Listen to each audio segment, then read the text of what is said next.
તમારે જે કંઈ રજૂઆત હોય એ રજૂઆત તમે સરપંચ હોવ, તમે આગેવાન હોવ, તમે તાલુકા જિલ્લા પંચાયતના સભ્ય હોવ, આ બધું ધારાસભ્યને આપવું પડે. સાહેબ, મેં અગાઉ કીધું, આપણે ત્યાં તો એક ફેશન બની ગઈ છે ફેસબુક અને વોટ્સઅપના માધ્યમથી કામો માંગવાની. અને હું તો જાહેરમાં મારા છોટાઉદેપુર ને જેતપુર તાલુકાના લોકોને ખબર હશે, ફેસબુક અને વોટ્સઅપના માધ્યમથી જે કામ માંગે એને હું આપતો જ નથી. મેં જાહેરમાં કહું છું, મેં નહીં આપવું એને. એની પાસે આટલી પણ ટાઈમ નહીં. અને આ રીતે માંગીએ તો ટેવ પડી જાય. અને તમે નવા ચૂંટાયેલા સરપંચ મિત્રો છો, મેં ઘણી ગ્રામ પંચાયતો એવી જોઈ છે, મોટરસાયકલ ઉપર બેઠો બેઠો તાલુકા પંચાયતની બહાર ઠરાવ લખી તઈ લાગે નીનો એજન્ડા કાઢ્યો. એજન્ડા પણ કાઢતા નથી આવડતું. 7 કે 10 દિવસ પહેલા પંચાયતની સભાનો એજન્ડા કાઢવો પડે, બધું લખવું પડે ને. છેલ્લું પંચાયતના ઓરિજિનલ ઠરાવ બુકની અંદર ઠરાવ થાય એવું કામ કરજો, કારણ કે હોમેનું તંત્ર પણ બધું જાગૃત છે.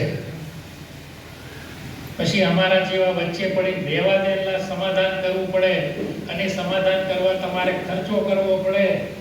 મફત તો કોઈનું થયું જ નથી હો. ઓનગીમ કહી દઉં, ખાતરી કરી લેજો, રકમ જ આવી છે એટલે પાકા એવું કોઈ નિયમ નથી.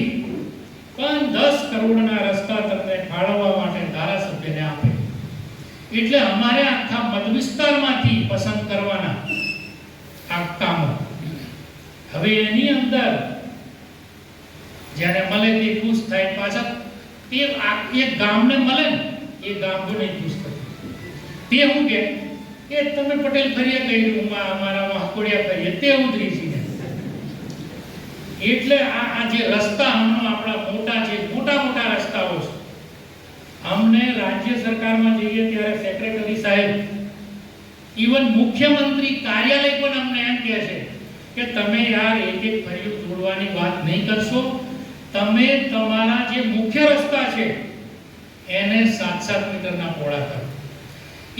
એ રસ્તા ઉપર તમારું જે કોચવે ને પાઇપ નાળું આવે છે, એ પાઇપ નાળું તોડીને તમે સ્લેબ ટ્રેન બનાવી 12માસી રસ્તો બનાવો. પણ હવે અમે આ થોડુંક શરૂઆત કરી, એટલે હવે બધા જ ફરિયાથી અનેક માંગણી. આ અમારા કુમસિંહભાઈ તો લિસ્ટ જ લાંબુ કરી દીધું, 2-4 એક વેરપાડી આવ્યો એટલે તો